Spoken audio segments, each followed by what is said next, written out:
Hi, I'm Joey Buzzertill, and we're checking in.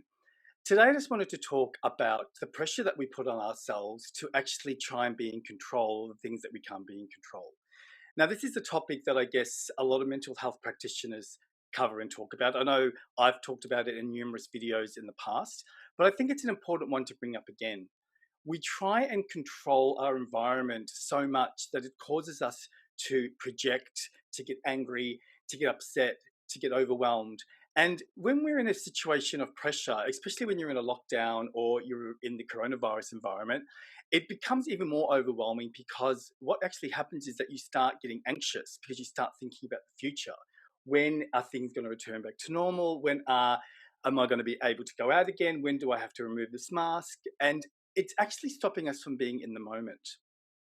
The only thing that we can really control is ourselves. Now, I'm a really strong believer in the philosophy that there's no such thing as a bad situation. I know a lot of people may disagree with me, but in reality, whatever's happening outside of you is just what that is.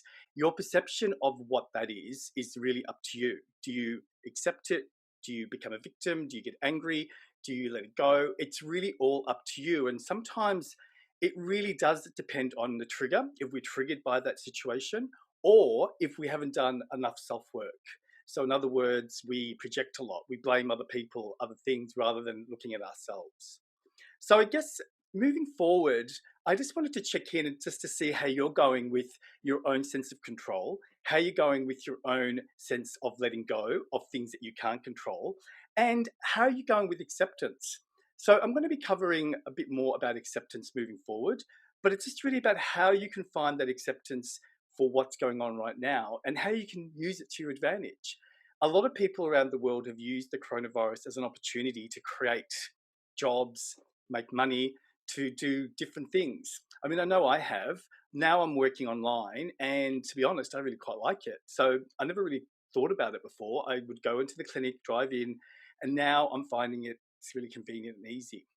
So why don't you just check in with yourself, just have a bit of a moment and think about the things that you're not letting go of or the things that you're trying to control, and maybe just try and reframe them. Try and think about them in another way, rather than thinking about them in the way that you are holding on, which is causing you to be tense or anxious. Okay, everyone, I hope you have a great week, and I'll check in again next week. See you later.